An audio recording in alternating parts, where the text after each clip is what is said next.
almost 20 years, Audi knew its place. The R8 shared its DNA with Lamborghini.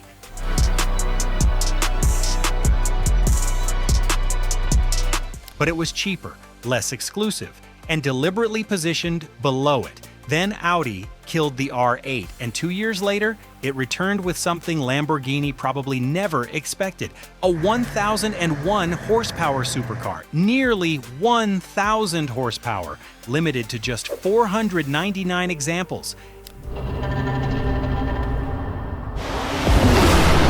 And carrying a reported price close to $700,000, it shares its beating heart with the Lamborghini Temerario.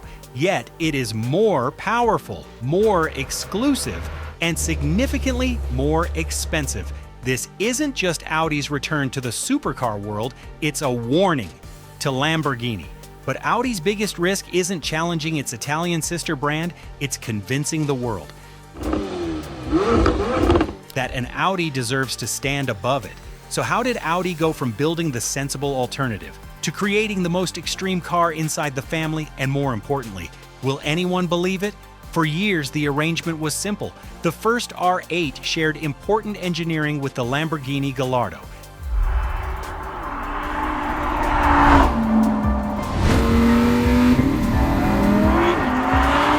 The second generation followed the same path with the Huracán, but the two brands sold completely different fantasies. Lamborghini sold theater, wild shapes, exposed drama, a badge connected to decades of poster cars, and V12 mythology. Audi sold control. The R8 could be driven every day. It was quieter, more discreet, and easier to live with. That did not make it less capable. In the real world, the R8 could be devastatingly fast, but inside the group, its position was clear. Lamborghini was the exotic dream. Audi was the rational alternative. And that formula worked. Across 17 years, Audi built almost 46,000 R8s. It became a movie star, a video game icon, and the car that proved Audi could create more than fast sedans and practical quattro machines. Then in March 2024, the final R8 left the factory, and suddenly, Audi had a problem no performance figure could solve. It still made fast cars, but which Audi could stop a child on the street the way the R8 once did? Which car made people dream about the four rings? And if Audi simply built another affordable R8, would anything really change? The Nuvolari is not a direct replacement for the R8. That becomes obvious the moment you look at the numbers. Audi produced 45,949 R8s. It plans to build only 499 Nuvolaris. The R8 was designed to be seen on the road. The Nuvolari is designed to become a collector's object. At its center is a 4-liter twin-turbo V8, producing 800 horsepower on its own. It revs to 10,000 revolutions per minute. 3 axial flux electric motors join it, 2 at the front axle, and 1 between the engine and the transmission. Combined output reaches 1,001 PS, or 987 horsepower. 0 to 100 kilometers per hour takes 2.6 seconds, 0 to 200 just 6.8, and top speed exceeds 350 kilometers per hour. Impressive? Of course. But speed alone cannot explain this car. Ferrari builds fast cars, McLaren builds fast cars, Lamborghini already builds a 920 horsepower hybrid supercar using a closely related mechanical formula. So why would Audi enter the same battlefield with a car costing nearly twice as much as the Temerario? Because the Nuvolari was not created simply to win a drag race. It was created to change Audi's identity. But how do you change the identity of one of the world's biggest premium brands? With only 499 cars, Audi still had everything required to build speed: quattro, rally history, Le Mans victories, electric performance, an entire family of RS models. What it had lost was a halo, a machine representing the most ambitious version of Audi, and the timing mattered. Audi was entering Formula One. It was introducing a new design philosophy, and its own executives were talking about technological renewal, faster development, and making the brand more desirable again. The Nuvolari became physical proof of that promise, not a concept created only for a motor show. but a near-production prototype scheduled to reach customers in the first half of 2027.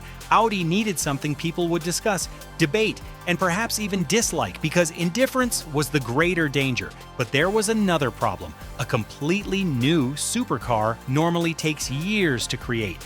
Audi revealed the Nuvolari only 440 days after the project was approved. How could it move that quickly? The answer was already waiting inside the Volkswagen Group, and it wore a raging bull. The Nuvolari shares the core of its hybrid powertrain architecture with the Lamborghini Temerario, a 4-liter twin-turbo V8, 3 electric motors, all-wheel drive performance, a 10,000 RPM redline.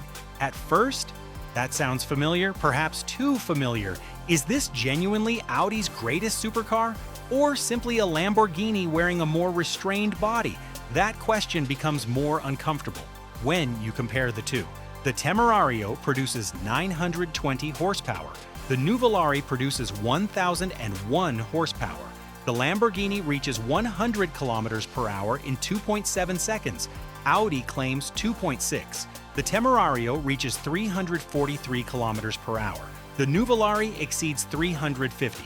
On a public road, those differences are almost meaningless. But symbolically, they change everything. For 2 generations, Audi used Lamborghini foundations and accepted the lower position. This time, Audi took the same mechanical family, turned up the power, limited production, raised the price, and placed its own car above the Lamborghini. For years, the most desirable version of shared technology usually wore an Italian badge. This time, Audi kept the most extreme version for itself. But does a little more power justify hundreds of thousands of dollars? Of course not. So what has Audi added that Lamborghini cannot simply offer? Audi's answer is not more noise, it is more control. The Nuvolari introduces what Audi calls Quattro Predictive Ride. Most performance systems react when grip begins to disappear. This system attempts to recognize the danger it sees. Before the slide fully develops, it reads steering angle, acceleration, yaw, and available tire grip, then the powertrain.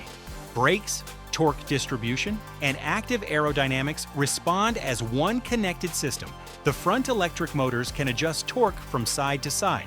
The brakes can stabilize the car, and the rear wing can change position, depending on whether the car needs speed or grip. Under its most aggressive setting, Audi claims the Nuvolari can generate more than 400 kilograms of downforce.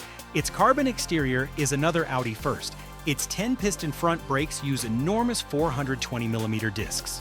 Developed with technology derived from Formula One, and Audi says the complete braking system can absorb up to 2.8 megawatts of energy, a level comparable with a current Formula One car. But what does all of this actually mean? Lamborghini traditionally makes performance feel theatrical. Audi is trying to make extreme performance feel precise. One brand celebrates the sensation of controlling something wild. The other is trying to create a machine that recognizes the fight before the driver does. That may be Audi's clearest argument. The Nuvolari is not meant to be a calmer Temerario. It is meant to represent a completely different philosophy of speed.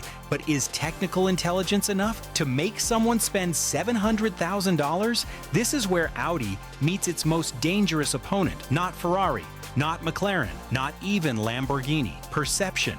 A Lamborghini does not need to explain why it is exotic. The badge already carries decades of mythology. Its cars are expected to be irrational, loud, dramatic, almost excessive. Audi has spent decades communicating something very different. Precision, restraint, usability, control, those qualities made the R8 successful. But at nearly $700,000, they could become a weakness. Look at the Nuvolari. The design avoids giant decorative wings and unnecessary aggression. Its shape is low, tense, almost monolithic. Every opening is supposed to have a purpose. Some people will see confidence, precision, a new form of German aggression. Others will see something more damaging, a Lamborghini with the emotion removed, and no engineering system can correct that reaction. Audi can manufacture rarity. It can create more power. It can design smarter aerodynamics and more advanced brakes. But can Audi engineers see desire? Can four rings create the same emotional pull as a prancing horse or a raging bull? And if the answer is no, what exactly has Audi built at this price? The Nuvolari is not competing with normal Audis. It enters a market where performance is only the entrance fee.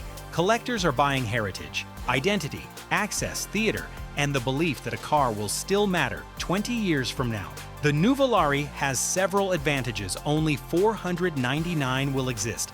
It is the fastest and most powerful production Audi ever announced. It is the first production model shaped by Audi's new design philosophy. Its development is connected to the company's Formula One era, and because it stands outside the normal R8 lineage, it could become the beginning of something much larger. But the car also carries one question everywhere it goes. Is this the first true Audi hypercar or the most expensive Lamborghini derivative ever created?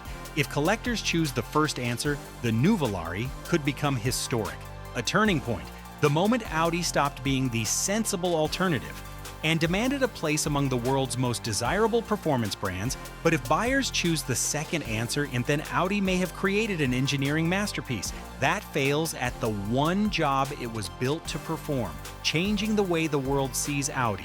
And perhaps that explains the name. Tazio Nuvolari became a legend because he refused to respect the limits placed in front of him. Audi has now attached his name to a car created to reject the brand's own assigned position. For almost 20 years, Audi accepted being the practical supercar, the quieter choice, the car below Lamborghini. The Nuvolari changes that, not because it will steal thousands of Lamborghini customers. With only 499 examples, it never could. The warning is much bigger than sales. Audi has demonstrated that shared technology no longer has to become more extreme. Only after it receives a Lamborghini badge, it can remain an Audi.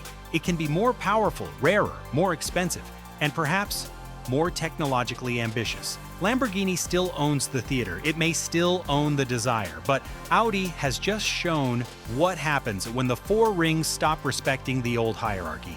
So is the Nuvolari really a warning to Lamborghini? Yes, but not because Audi has already won.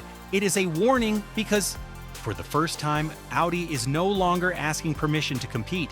It is asking the world whether Lamborghini still deserves to stand above it. And building the car may have been the easy part, so now it's your turn. Would you choose the Audi Nuvolari or the Lamborghini Temerario? If you enjoy documentaries about the world's most extraordinary cars, subscribe to The Lux Driven. We'll see you in the next story.